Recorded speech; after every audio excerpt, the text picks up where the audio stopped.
Magandang araw po sa inyo. Ako po si Dr. Miguel Santos, isang doktor na naglalaan ng aking panahon at kaalaman sa pag-aalaga ng ating mga nakatatanda. Ang aking misyon ay tulungan kayong magkaroon ng malusog, malakas at masayang buhay sa inyong ginintuang mga taon. Kamusta po ang inyong lakas nitong mga nakaraang araw? Kayo po ba ay gumigising na nanghihina kahit patila kumpleto ang inyong tulog? Sa ating huling pag-uusap, tinalakay natin ang mga pagkain na tahimik na nagpapalakas ng kalamnan habang kayo ay nagpapahinga. Ngunit ngayon, mas malalim pa ang ating sisirin. Aalamin natin ang mga bitamina na siyang nagbibigay daan upang maganap ang mismong paghilom at paglakas na iyon. Dahil heto po ang katotohanan, gaano man kahusay ang inyong pagkain o kaingat ang inyong pagkilos, kung kulang ang inyong katawan sa ilang mahahalagang bitamina bago matulog, hindi makakapaghilom ng wasto ang inyong mga kalamnan. Sa halip na lumakas habang magdamag, patuloy silang lumiliit dahan-dahan at walang babala. Ang ganitong uri ng pagkawala ng kalamnan o muscle loss ay hindi bigla ang dumarating. Nagsisimula ito sa paninigas ng mga kasukasuan, pagbagal ng mga hakbang, kaunting paggiwang sa pag-akyat ng hagdan. At isang araw, may bibigay na lang isang pagkadulas, isang pagkahulog, isang sandali na hindi na maibabalik. Ngunit paano kung may isang simpleng pagbabago bago matulog na makakatulong na pigilan ang lahat ng iyon? Sa ating talakayan ngayon, gagabayan ko kayo sa 7 mahahalagang bitamina na sumusuporta sa inyong mga kalamnan habang kayo ay natutulog. Bawat isa ay mas mabisa kaysa sa nauna, suportado ng mga tunay na pag-aaral, iniakma para sa mga senior at napatunayang tumutulong sa inyong katawan na ayusin ang pinsalang idinulot ng maghapong gawain. At sa pinakahuli, ibubunyag ko ang pinakahindi napapansing bitamina sa lahat, ang isa na kapag ininom ng tama ay kayang baligtarin ang pagkasira ng kalamnan sa gabi at tulungan kayong gumising na mas malakas, mas matatag, at mas may tiwala sa inyong mga paa. Simulan na po natin. Ang tahimik na bayani, magnesium. Simulan natin sa tahimik na bayani na matagal nang hinahanap-hanap ng inyong mga kalamnan, ang magnesium. Malamang ay narinig nyo na ito noon. Baka nabanggit ng inyong doktor o nakita nyo sa listahan ng sangkap sa likod ng isang bote ng multivitamins. Ngunit, ang hindi alam ng marami ay hindi lahat ng magnesium ay pare-pareho. At ang mas mahalaga, ang oras ng pag-inom ay napakahalaga, lalo na para sa mga nakatatanda. Ang magnesium ay hindi lang basta isang mineral. Ito ang pangunahing gatong na kailangan ng inyong katawan para pumasok sa deep repair mode habang kayo ay natutulog. Sa gabi, kapag isinaaktibo ng inyong katawan ang tinatawag na parasympathetic nervous system, ang natural na sistema ng pagpapagaling, ang magnesium, ang susi na nagbubukas ng pinto. Pero heto ang problema, karamihan sa mga uri ng magnesium ay hindi madaling masipsip ng katawan. Maraming senior ang umiinom ng maling klase at nagtataka kung bakit walang nagbabago. Ang uri na talagang gumagana, ang sinusuportahan ng pinakamahuhusay na pananaliksik, ay ang magnesium glycinate. Ang espesyal na bersyon na ito ay direktang dumudulas lagpas sa harang ng bituka at tumutuloy sa mga selula ng kalamnan kung saan pinapakalma nito ang tensyon at sinisimulan ang proseso ng muling pagbuo.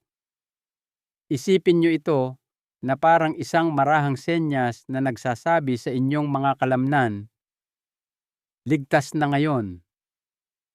Pwede na kayong mag-relax. Simulan na natin ang pag-aayos. At ano ang mga resulta?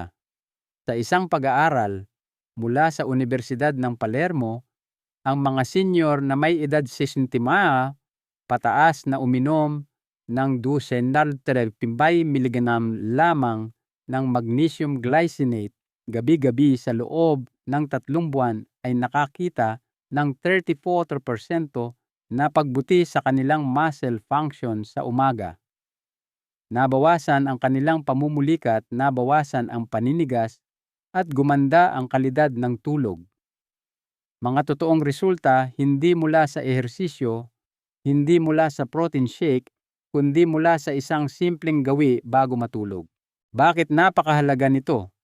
Dahil ang gabi ang panahon kung kailan ang inyong mga selula ng kalamnan ay muling nag-iipon ng tubig, oxygen, at nag-aayos ng mga mikroskopikong pinsala mula sa buong araw. Ngunit kung walang magnesium, naaantala ang buong yugto ng pagpapagaling na iyon. At kapag naaantala ito, gabi-gabi, naiipon ang pinsala hanggang sa isang araw, ay magigising ka na lang at mapagtatantong hindi ka na kasing tatag ng dati. Ang solusyon ito ay nakakagulat na simple. Uminom ng magnesium glycinate mga 30 minuto bago matulog kasama ang isang maliit na baso ng maligamgam na tubig. Walang pagkain, walang almond milk, walang pinagsama-samang multivitamins. Purong glycinate lamang. Hayaan itong tahimik na manatili sa inyong sistema at hayaang gumana habang kayo ay nagpapahinga. Ito ay isa sa mga hindi napapansing paraan upang pigilan ang pagkawala ng kalamnan na may kaugnayan sa edad. Ngunit para sa mga gumagamit nito ng tuloy-tuloy ang mga pagbabago, ay nagsasalita para sa kanilang sarili, mas malambot na kalamnan, mas matatag na mga umaga, at isang mas malakas na pakiramdam ng kontrol sa sariling katawan. At ngayong handa na ang inyong katawan para sa pag-aayos, dumako na tayo sa susunod na mahalagang bitamina, ang nagpapanumbalik ng mga dekuryenteng signal sa pagitan ng inyong utak at mga kalamnan. Kung naramdaman nyo na parang hinihila ninyo ang inyong mga binti sa basang semento, ang susunod na bahagi ay para sa inyo. Ang nawawalang koneksyon, vitamin B12. Kung ang magnesium ang senyas na nagsasabi sa inyong mga kalamnan na mag-relax at magpagaling, ang vitamin B12 naman ang kawad na nagdadala ng mensahe. Maraming nakatatanda ang hindi nakakaalam nito, ngunit ang inyong mga kalamnan ay kasing lakas lamang ng koneksyon nila sa inyong nervous system. Ang koordinasyong iyon, ang inyong utak na nagsasabi sa inyong mga binti na gumalaw sa inyong mga braso, na maging matatag sa inyong mga reflex, na saluhin ang inyong balanse, ay pinapagana ng isang maayos na dekuryenteng daanan. At ang daanang iyon ay nangangailangan ng B12. Kung walang sapat nito, ang signal ay kumikislap, humihina, at minsan ay hindi na nakakarating. At doon na nagsisimulang mangyari ang mga kakaibang bagay. Nararamdaman ninyong mas mabagal kayo, mas mabigat, at medyo hindi sigurado sa inyong mga paa. Aabutin nyo ang isang bagay at ang inyong kamay ay hindi kumikilos ng sapat na mabilis. Akala nyo ay maayos ang inyong paglakad, ngunit parang hinihila ang inyong mga binti sa likuran. Ito ay hindi mga senyales ng katandaan.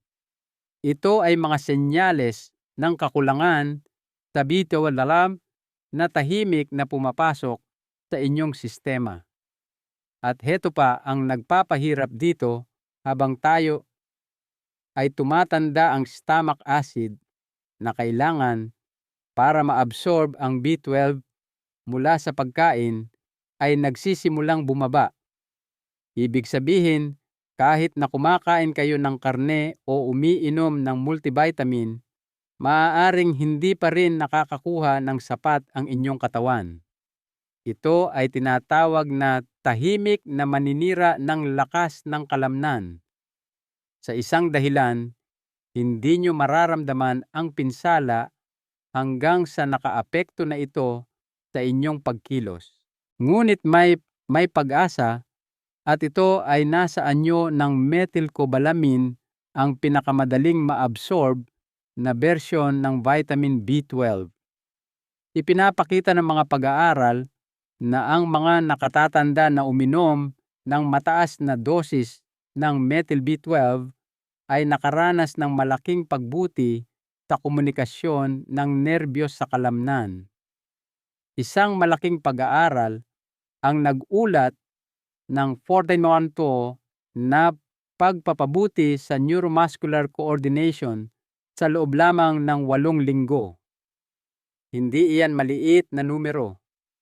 Iyan ang uri ng pag-unlad na maaaring mga hulugan ng pagkakaiba sa pagitan ng malayang paglalakad o pag-asa sa mga saklay o tungkod. Ang mas nakakagulat pa ay kung kailan ito iniinom. Sa gabi bago matulog ay kung kailan lumilipat ang inyong utak sa repair mode.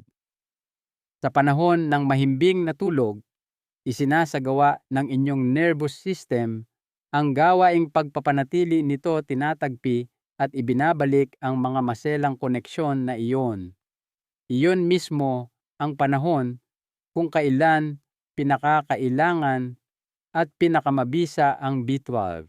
Ang pinakamahusay na paraan, uminom ng 1,000 microgram ng methyl B12 sa sublingual form. Ibig sabihin ay tinutunaw ito sa ilalim ng dila. Walang tubig na kailangan, walang proseso ng panunaw na kailangan. Ilagay lamang ito sa ilalim ng inyong dila mga 1 oras bago matulog at hayaang direktang maabsorb sa inyong daluyan ng dugo. Pinapayagan nito ang inyong katawan na lampasan ang anumang issue sa tiyan at ihatid ang B12 kung saan ito pinakakailangan, sa inyong mga nerbiyos, sa inyong gulugod, sa inyong utak. Kung nahihirapan kayo sa mabagal na reaksyon, nanginginig na balanse, o mabibigat na binti, ang simpleng gawin na ito ay maaaring tahimik na magsimulang ibalik ang inyong kontrol. Hindi sa isang gabi, ngunit tuloy-tuloy gabi-gabi. At kapag nagsimulang mag-usap ng malinaw muli ang inyong mga nerbiyos, lumalaki ang inyong kumpiyansa, gumagaan ang inyong mga hakbang, at ang panganib ng pagkahulog, nagsisimula itong lumiit. Ngunit nagsisimula pa lang tayo. Ang susunod na bitamina ay isa na malamang iniisip ninyong para lamang sa inyong mga buto. Ngunit sa katotohanan ito ay isang makapangyarihang switch na nagsasabi sa inyong mga kalamnan na lumaki. Pag-usapan natin ito.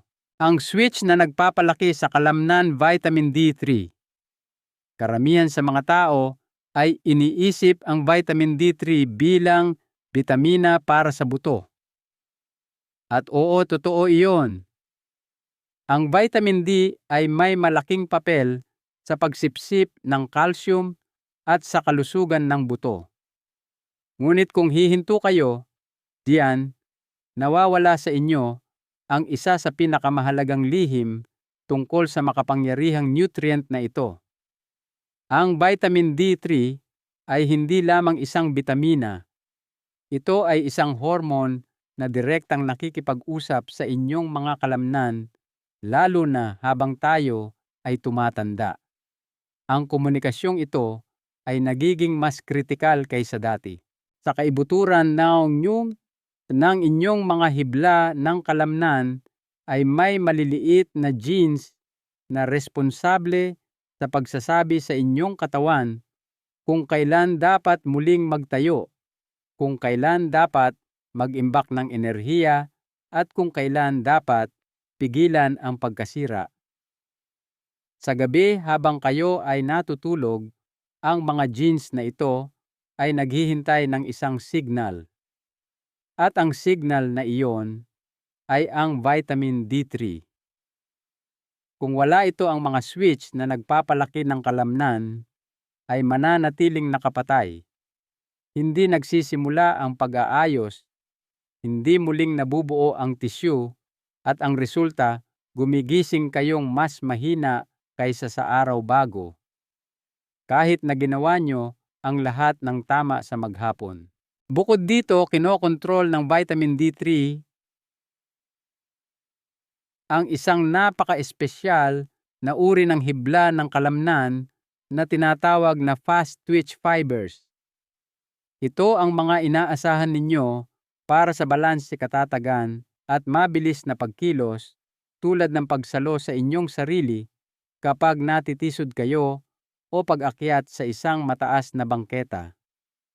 Kapag mababa ang antas ng D3, ang mga hiblang ito ang unang humihina, at doon lumalaki ang mga panganib.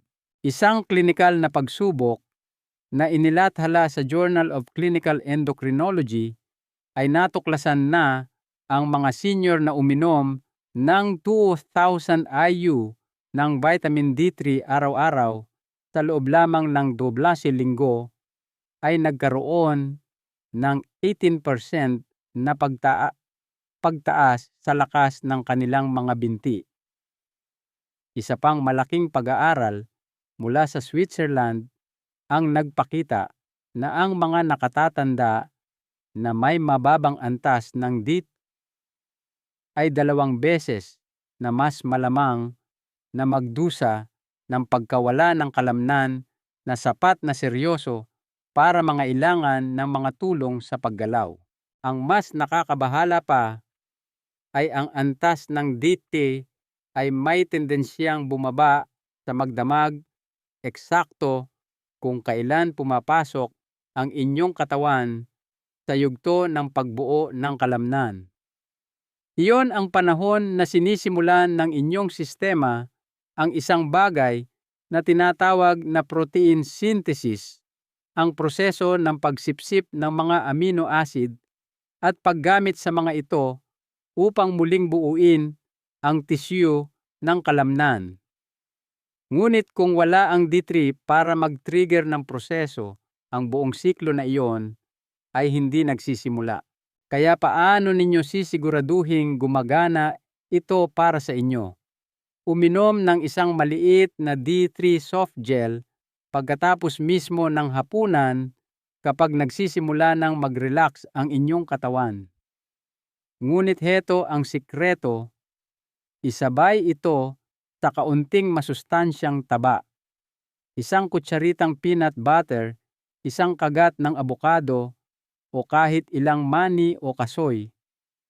Ang maliit na karagdagang ito ay maaaring magpataas ng pagsipsip ng mahigit 6% na nagpapahintulot sa D3 na pumasok sa inyong daluyan ng dugo sa tamang oras para simulan ng inyong katawan ang trabaho nitong pag-aayos sa magdamag.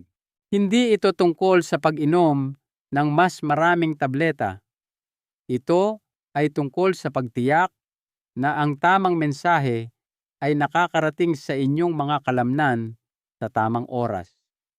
Isang maliit na gawi bago matulog na ginawa ng may intensyon ay maaaring maging tahimik na pagkakaiba sa pagitan ng pagkawala ng kalamnan at paglaki ng kalamnan. At dahil diyan, handa na tayo para sa susunod na antas ng proteksyon.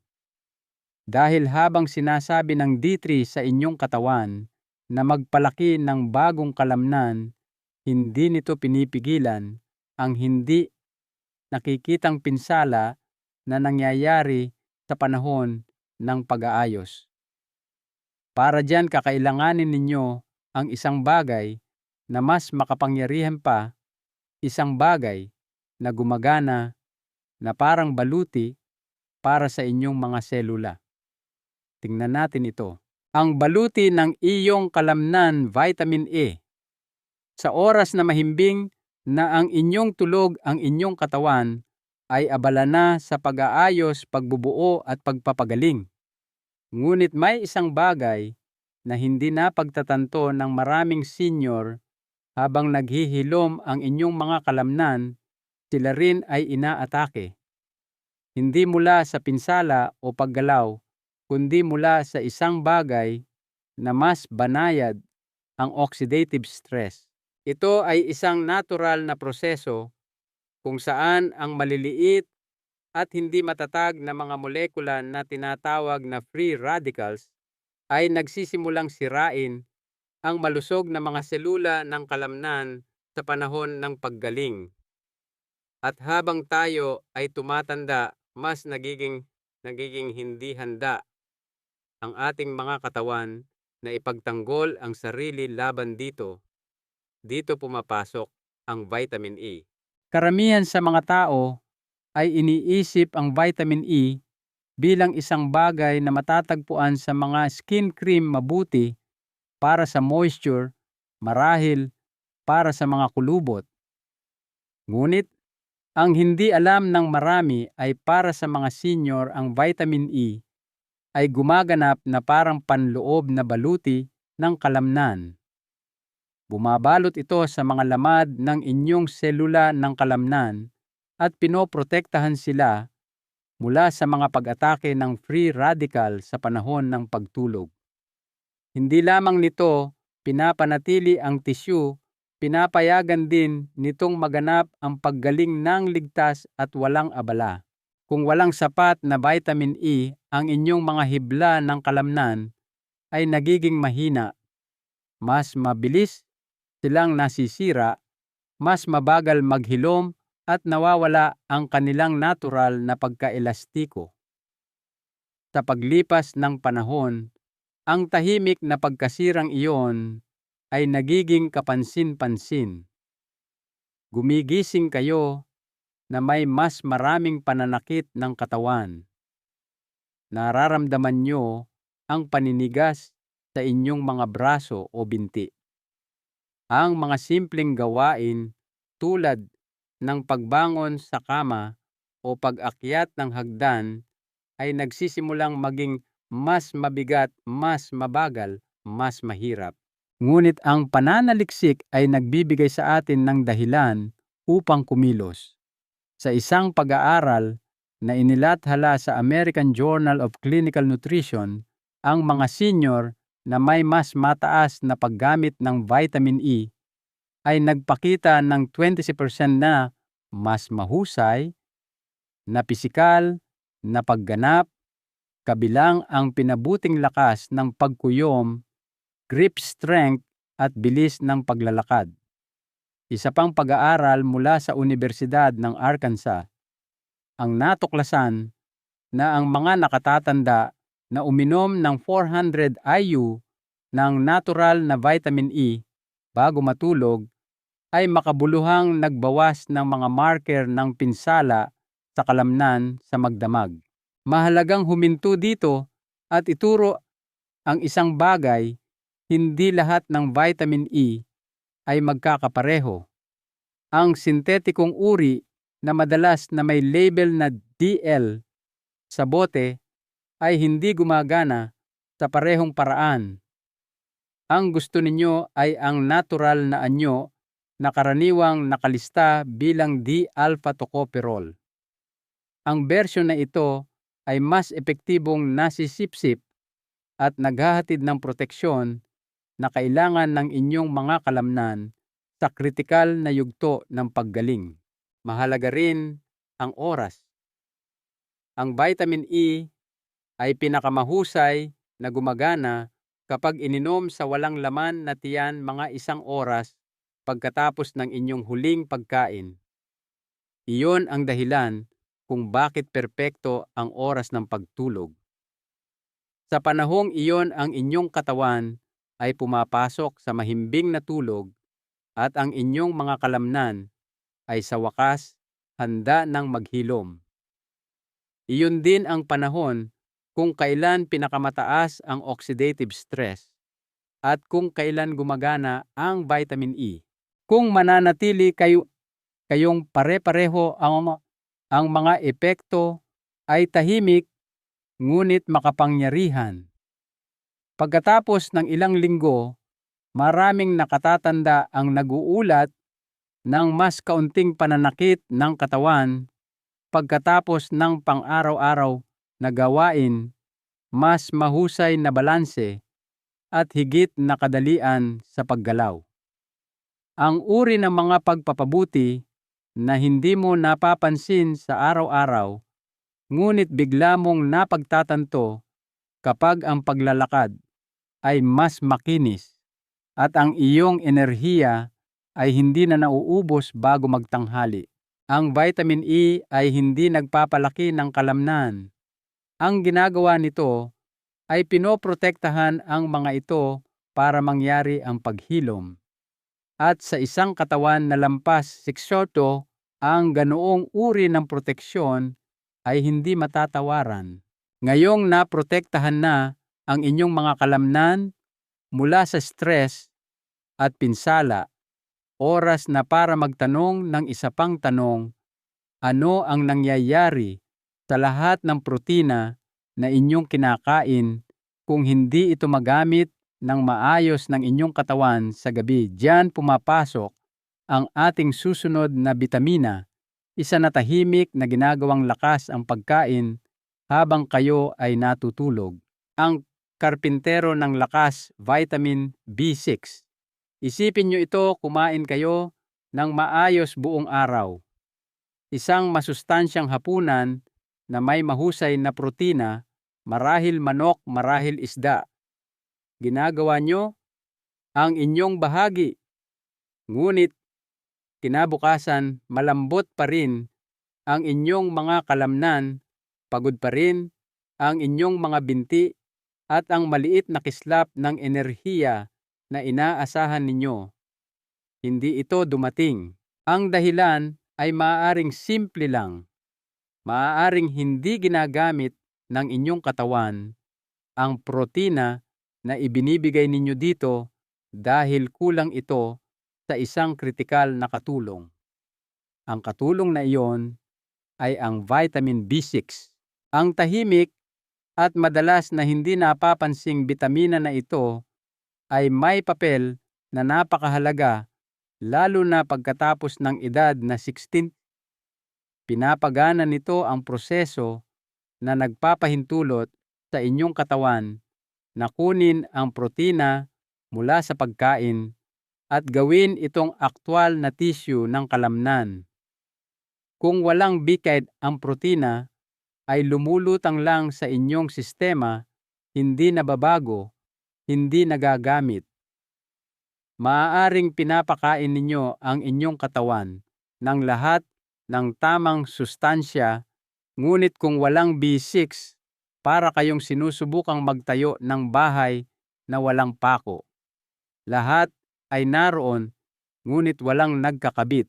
Ang mas nagpapahalaga sa B6 ay kung kailan pinipili ng inyong katawan na magtayo at ang oras na iyon ay sa panahon ng pagtulog.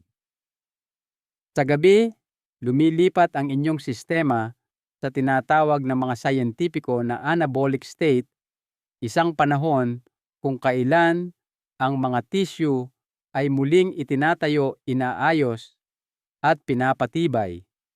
Ngunit heto ang problema, ang estado na iyon ay nangangailangan ng mga enzyme at ang mga enzyme na iyon ay umaasa sa bisko upang gawin ang kanilang trabaho.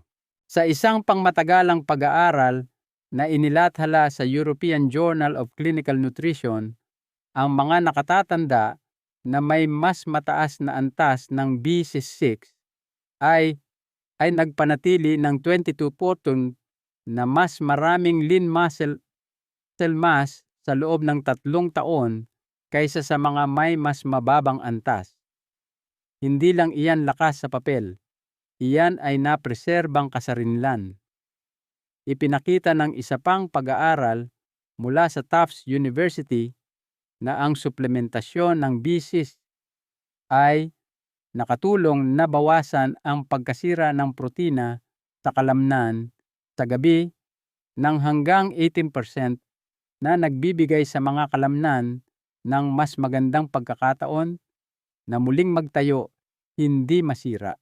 Kaya, bakit hindi ito binibigyan ng seryosong pansin ng mas maraming senior bahagyang dahil ito ay nakatago sa mga multivitamins sa mga anyo na hindi madaling ma-absorb.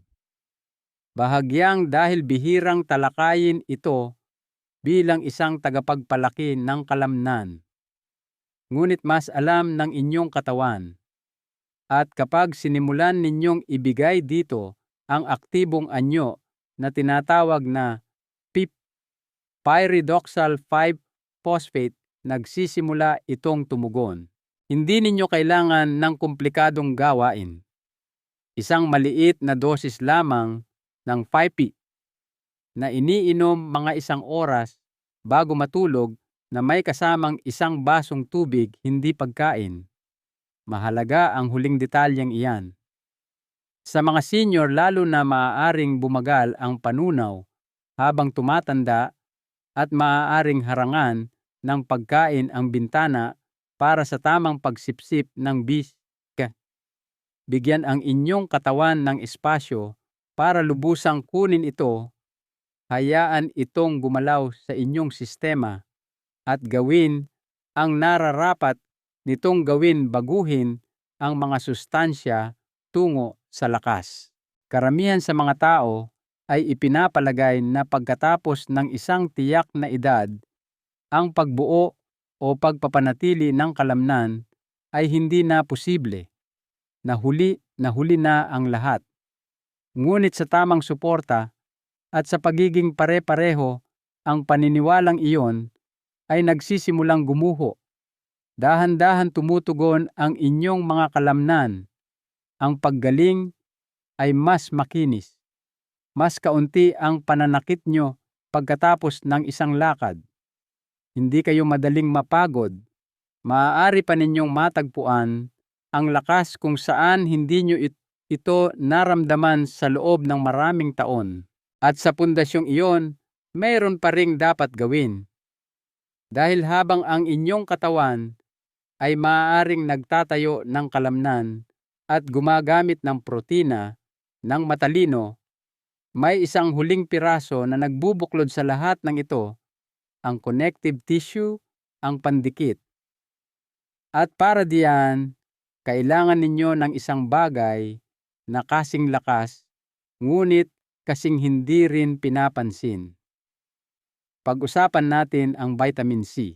Ang pandikit ng kalamnan, vitamin C, karamihan sa atin ay lumaki na iniisip na ang vitamin C ay mabuti lamang para labanan ang sipon, 1 baso ng orange juice, 1 chewable na tableta sa panahon ng trangkaso.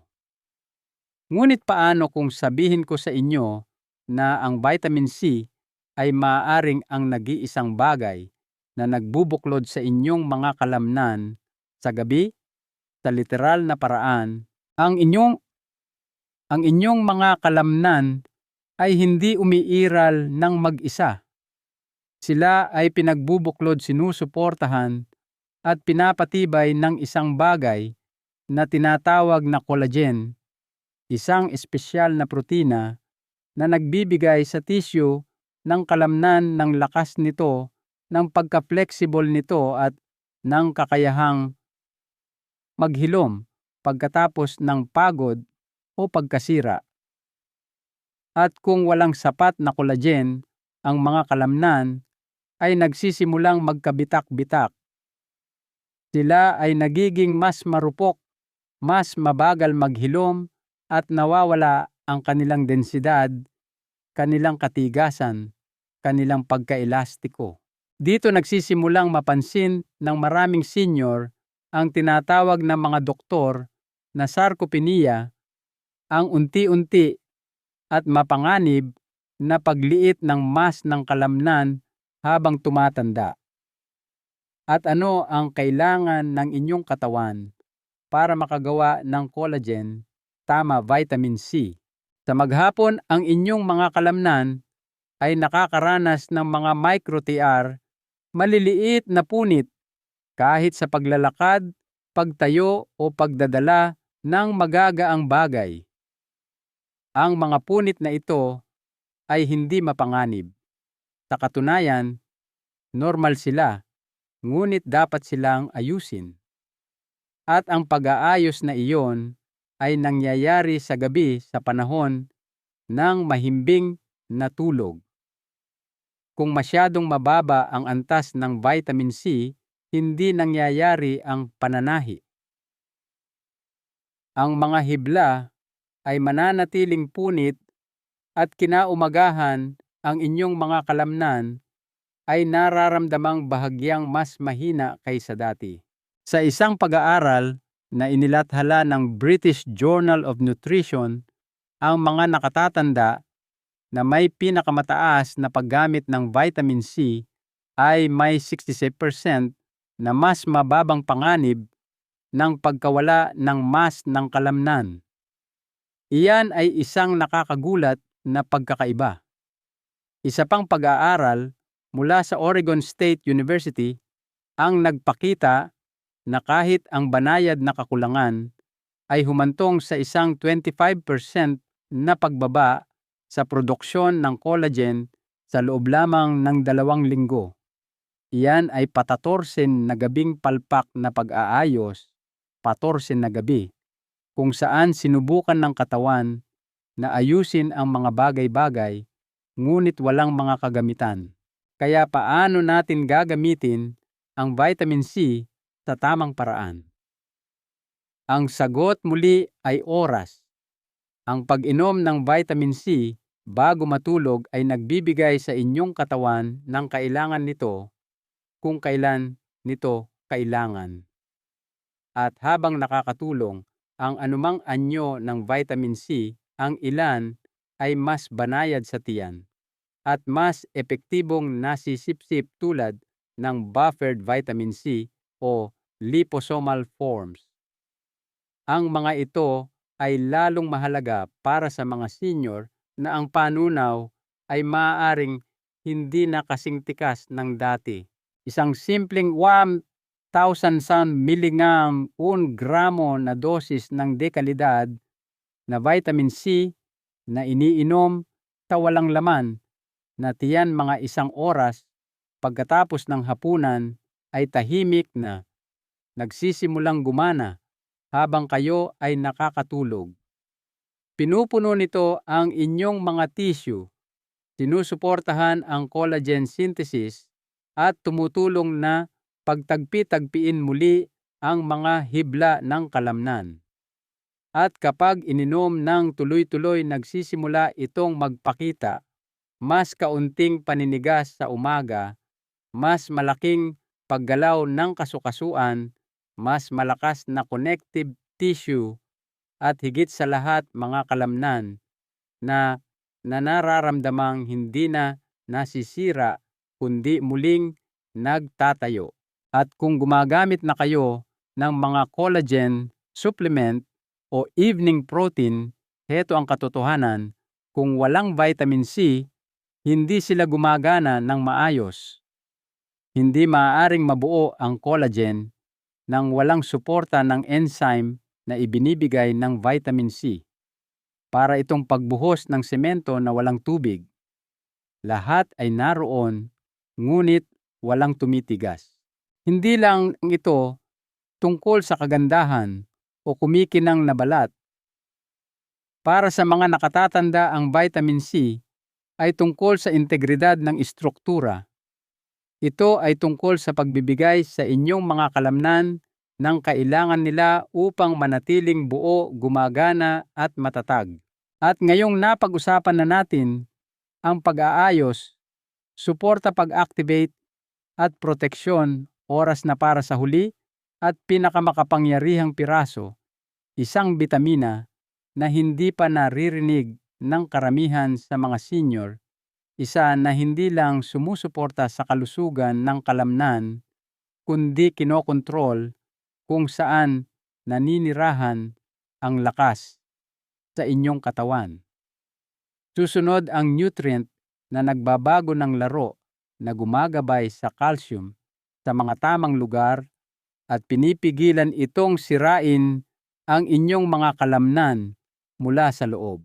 Ang traffic director ng katawan, vitamin K2.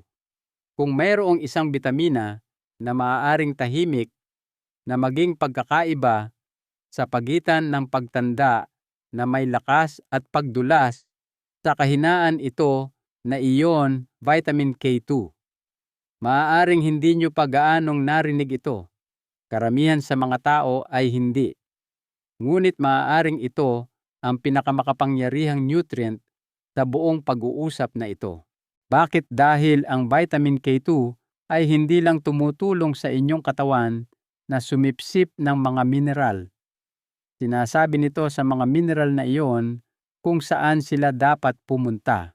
Isa sa mga pinakamalaking banta sa tumatandang kalamnan ay hindi lamang ang pagkawala ng lakas.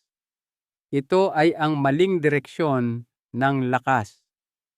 Kapag nagsimulang ipadala ng inyong katawan ang calcium sa maling mga lugar tulad ng inyong mga ugat sa halip na sa inyong mga buto at kalamnan, nagkakaroon kayo ng isang mapanganib na kawalan ng balanse. Matitigas na ugat, marurupok na buto, mahihinang kalamnan. Ito ay isang tahimik na krisis at karamihan sa mga senior ay walang ideya na ito ay nangyayari hanggang sa isang pagkahulog, isang bali o isang mabagal at tuloy-tuloy na pagkawala ng enerhiya ang maging imposible ng balewalain. Dito, nagiging mahalaga ang K2. Gumaganap ito na parang traffic director sa loob ng inyong katawan. Ang trabaho nito ay simple, ngunit malalim. Ilipat ang calcium palayo sa mga malambot na tissue kung saan ito nagdudulot ng pinsala at ipadala ito sa inyong mga buto at kalamnan kung saan ito nararapat. Kung walang K2, ang calcium ay naglalakbay kung saan-saan. Nagbabara ito sa mga daluyan ng dugo, pinapahina ang istruktura ng kalamnan at sinisira ang lahat ng mabuting gawa na sinusubukang gawin ng ibang mga bitamina. Ngunit kapag may sapat na K2, lahat ay nagsisimulang mag-click sa lugar. Isang pag-aaral na inilathala sa journal na Nutrients ay natuklasan na ang mga senior na uminom ng K2 araw-araw sa loob ng 2 linggo ay nakakita ng 55% na pagbuti sa kahusayan ng mitokondriya sa loob ng mga selula ng kalamnan. Ibig sabihin, mas mahusay na nagsunog ng enerhiya ang kanilang mga kalamnan, mas tumagal at naging mas lumalaban sa pagkapagod. Sa isa pang pag-aaral mula sa Universidad ng Maastricht, ang mga nakatatanda na nagsuplemento ng K2 ay nagpakita ng 36% na pagtaas sa lakas ng kalamnan sa binti nang hindi binabago ang kanilang dieta o aktibidad. Isang pagbabago lang, pagdaragdag ng K2. Ngunit marahil ang pinakanakakagulat na natuklasan ay nagmula sa mga kulang sa bitaminang ito. Sa grupong ito, dumoble ang pagkasira ng kalamnan sa magdamag. Tama po, doble ang pagkawala ng kalamnan sa parehong haba ng tulog dahil lang sa hindi alam ng katawan ang tamang mga tagubilin. Ang nagpap-espesyal sa vitamin K2 ay hindi lang ito sumusuporta sa paglago, pinapanatili nito ang direksyon. Sinasabi nito sa inyong katawan, dito ka magtayo, hindi diyan. Patibayin mo ito, hindi iyan. Tinitiyak nito na ang bawat nutrient na ininom ninyo, D3, magnesium, B6, lahat ay napupunta kung saan ito kailangan sa halip na masayang o mas masahol pa magdulot ng pinsala. Upang gumana ng maayos ang K2, kailangan ninyo ang tamang anyo. Ang MK7 ang nananatili sa inyong daluyan ng dugo hanggang 72 oras na nagbibigay sa inyong katawan ng mas mahabang panahon upang muling ipamahagi ang calcium ng epektibo. At tulad ng vitamin D, ang Q2 ay dapat inumin kasama ng kaunting taba para masipsip ng maayos. Isang kutsaritang peanut butter, ilang hiwa ng abokado o kaunting langis ng niyog ay sapat na. Inumin ito sa gabi bago matulog at hayaan itong magtrabaho habang inaayos ng inyong katawan ang panloob na blueprint nito. Iyon ang panahon kung kailan handa ang inyong mga buto at kalamnan na tumanggap muling magtayo at lumakas. At iyon ang panahon kung kailan ang K2 ay nagiging tahimik na arkitekto ng katatagan. Kung nakakaranas kayo ng pamumulikat, kakaibang panghihina o pakiramdam na ginagawa nyo ang lahat ng tama, ngunit patuloy pa ring nawawalan ng lakas, ito na marahil ang nawawalang piraso. Hindi dahil hindi kayo nagsisikap, kundi dahil hindi pa alam ng inyong katawan kung saan ipadadala ang lakas. Ngayon alam nyo na. At ang kaalamang iyon pa lang ay maaaring magsimulang baguhin ang lahat. Ngunit may isang huling hakbang, isa na nagbubuklod sa lahat ng makapangyarihang nutrients na ito, ilang mahahalagang gawi na titiyak na makukuha ninyo ang pinakamarami mula sa bawat suplemento, bawat kapsula, bawat sandali ng pahinga. Ang huling hakbang, paano mabisang inumin ang iyong mga bitamina. Ngayong natalakay na natin ang 7 pinakamakapangyarihang bitamina na kailangan ng inyong mga kalamnan sa gabi, oras na para pag-usapan ang isang bagay na kasing halaga, paano ninyo ito iinumin? Dahil kahit ang pinakamahusay na mga sustansya sa mundo ay hindi gagawin ang kanilang trabaho kung hindi ito masisipsip ng inyong katawan o kung ininom ito sa maling paraan at sa maling oras. Dito nadudulas ang maraming senior. Hindi dahil wala silang pakialam, kundi dahil ang maliliit na bagay, oras, kombinasyon, pagiging pare-pareho, ay madalas na napapabayaan. Ngunit ang mga maliliit na gawin na ito ang tulay sa pagitan ng pagsisikap at totoong mga resulta. Isabay sa taba ang mga fat-soluble na bitamina. Ang vitamin D3, K2 at E ay napakalakas, ngunit kailangan nila ng taba mula sa pagkain upang maabsorb ng maayos. Kung walang taba, karamihan sa kanilang halaga ay dumadaan lang sa inyong sistema.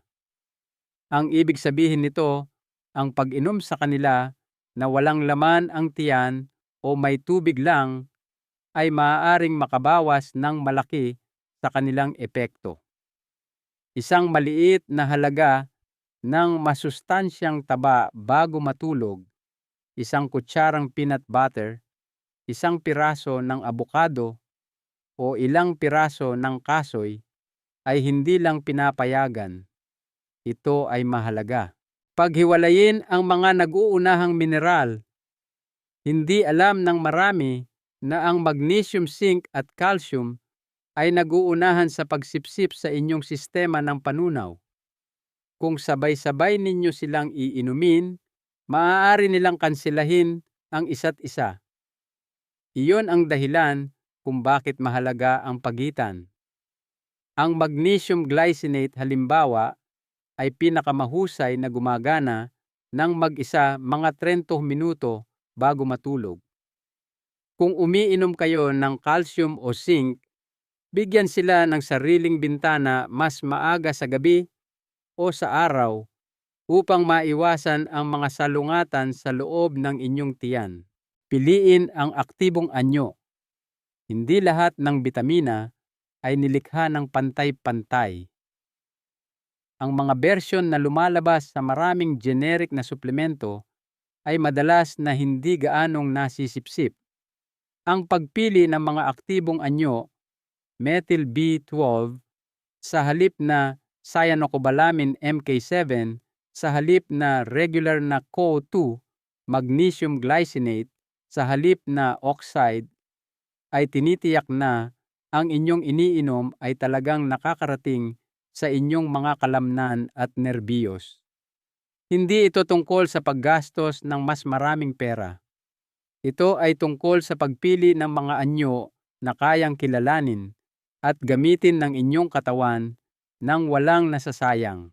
Ang susi ay pagiging pare-pareho. Ang katotohanan ay ang inyong katawan ay gumagana sa mga ritmo. Naaalala nito ang mga pattern. Kung makaligtaan nyo ang ilang gabi ang naipong gawain ng pag-aayos, ay naaantala. Tulad ng paglaktaw ng ilang gabi ng pagsisipilyo, ay maaaring masira ang mga linggo ng pagsisikap. Ang paglaktaw ng inyong mga bitamina sa gabi ay maaaring masira ang pag-unlad na nagawa na ninyo. Iyon ang dahilan kung bakit napakalakas ng pagbuo ng isang ritual. Hindi isang pabigat, kundi isang tahimik at intensyonal na bahagi ng inyong gabi. Huwag kalimutan ang tubig. Ang hydration ay may tahimik na papel sa bawat isa sa mga nutrients na ito. Tumutulong ang tubig na dalhin ang mga ito sa mga lamad ng selula, ihatid sa mga tisyo ng kalamnan at paganahin ang mga landas ng pag-aayos na inaasahan ng inyong katawan. Ang pag-inom ng inyong mga suplemento na may isang maliit na baso ng tubig hindi nilalagok, hindi tuyong nilulunok, ay tinitiyak na sinisimulan nila ang kanilang paglalakbay sa tamang paraan. Ang 5 maliliit na pagsasaayos na ito ay maaaring simple pakinggan, ngunit magkakasama bumubuo sila ng pundasyon ng isang gawain sa kalusugan sa gabi na maaaring magbago sa paraan ng inyong pagtanda. Hindi lang kayo umiinom ng bitamina. Lumilikha kayo ng isang kapaligiran sa gabi kung saan maaaring bumalik ang lakas, maaaring lumalim ang paggaling, at maaaring tahimik na muling itayo ang inyong kasarinlan. Isang mensahe ng pag-asa. Huminto po muna tayo sandali. Huminga ng malalim. Isipin ninyo kung ano ang pakiramdam ng inyong katawan nitong mga nakaraang araw. Mas mabagal ba ang inyong mga hakbang kaysa dati? Ang pagbangon ba sa umaga ay nagsimulang maging parang isang pasanin kaysa isang natural na ritmo? Marahil ay tinanggap nyo na ito bilang normal, bilang bahagi lang ng pagtanda. Ngunit paano kung hindi? Paano kung ang tuloy-tuloy na pagkawala ng kalamnan, enerhiya at balanse na inyong nararamdaman ay hindi dahil sa inyong edad, kundi dahil tahimik na kinakapos ang inyong katawan sa mga kagamitan na kailangan nito para mag-ayos?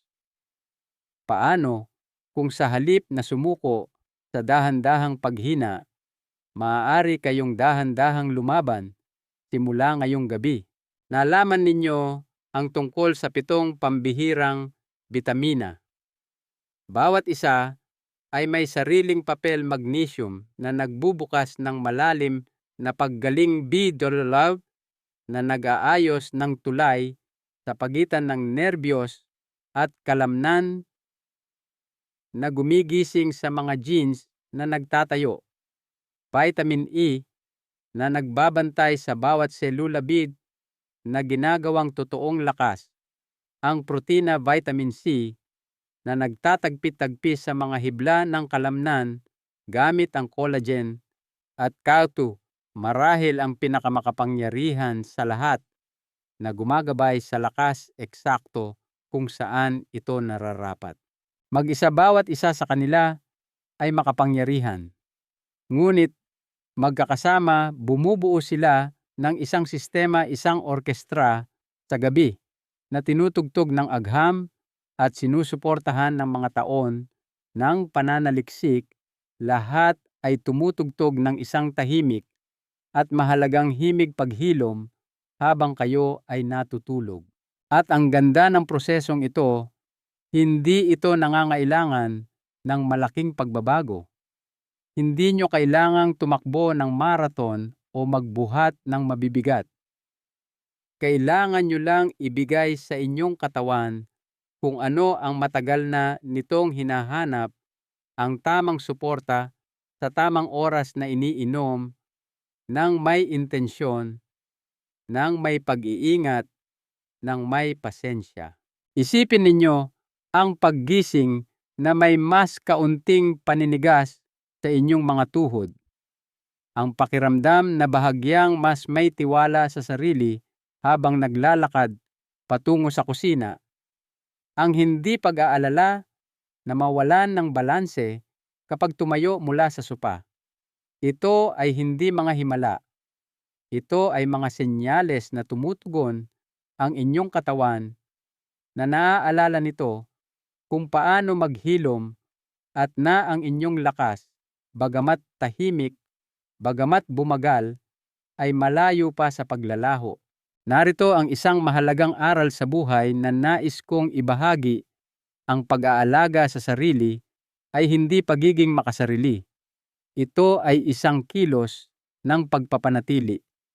Kapag pinapanatili ninyo ang inyong lakas, pinapanatili ninyo ang inyong kakayahang mag-alaga sa iba, maging inspirasyon sa inyong mga apo, at maging isang aktibong bahagi ng inyong pamilya at komunidad.